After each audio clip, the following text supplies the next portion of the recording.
So this was the most controversial cover ever in the history of Conservation magazine. And some people took issue with this rather graphic, artistic image that was on something that's considered a science communication journal. So the question is, what's the role of science art for science communication? And people come to engage the environment in so many different ways. Yes, people go hiking, but they also take nature photography, they read environmental writings, they paint landscapes, they even create eco-music, but as scientists, we just communicate them with our presentations, our publications, and we're missing this already interested audience, is limiting the scope and impact of our message.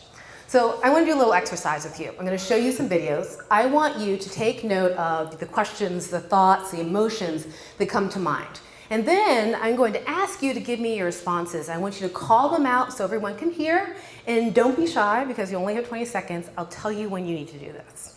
So here's the first video. Imagine the ocean without fish. Imagine the ocean can you hear this? without light. There's no sound.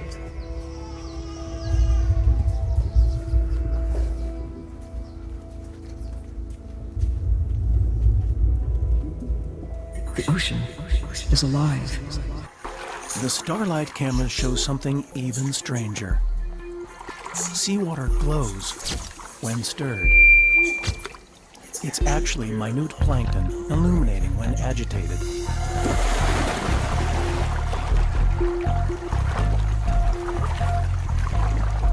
Okay, so hopefully you got some of that. What did you think on that first video? What were the emotions? What were the questions? Quick, you're running out of time. Mystery, wonder. Mystery, wonder, what else? Intrigue, science.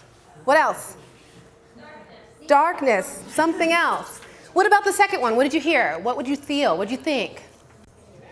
Say it louder. I want to do that. You want to do that? What else? You want to know more? What else? Spooky. Birth, wonderment. Birth, wonderment. Anything else? Intrigue. I didn't hear that. Okay. So here's my hypothesis, and it didn't quite fall out the way I wanted. I speculated that you guys would have different responses to these videos that were actually about the same topic.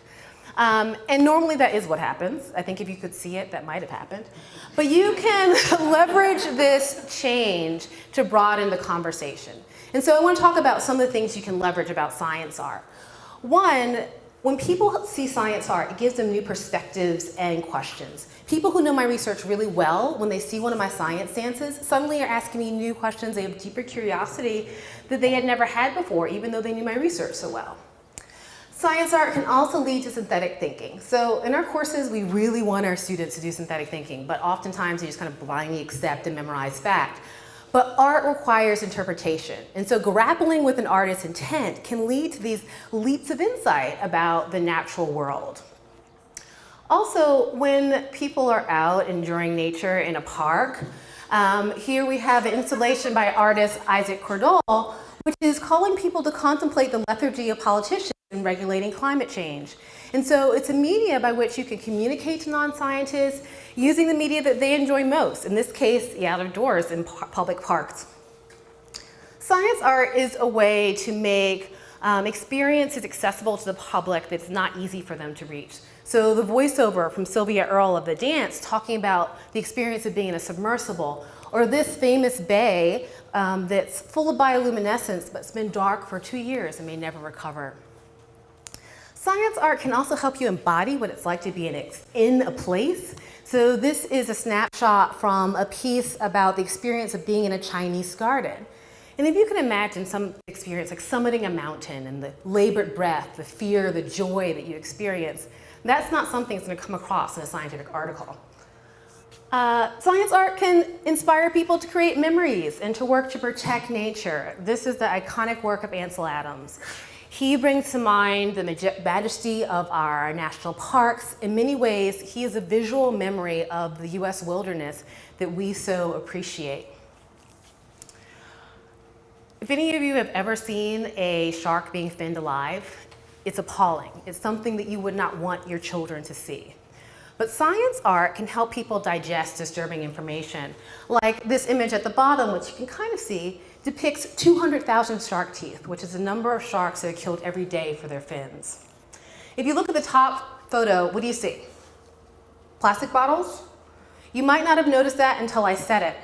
But science art can help people focus on specific aspects of the environment, such as this piece, which features 2.4 million pieces of plastic, equal to the pounds of plastic that enter the ocean every hour. Oh, I want to read you a quote, which I left in my pocket. Close your eyes, and I'm going to summarize a quote by Steinbeck. Imagine the majesty of redwood trees, the awe that they inspire, the silence, but it's not just their grand stature or their color. No, it's that they are like trees we have never experienced. They are ambassadors from the past. And doesn't that make you want to go out and see a redwood? Kind of. That's what science art can do. So why am I passionate about it? I wanted to combine my dance and my writing with my science, so I entered the AAAS Science Dance Competition, and taking second place legitimized my science art in the eyes of my colleagues. It was something now I could do. So here's an excerpt from that piece. I won't let you listen, I'm going to talk to you. So if competing isn't a thing that you want to do, but you want to do science art, you can support your students in their creativity and giving them supplies. You can commission a piece for your next conference. You can collaborate with artists by inviting them into your labs and into your field season. So what next? We started a art science collective at UW to facilitate collaborations. We started a research project to develop a framework for the use of science art. And I hope this presentation has encouraged you to give it a try.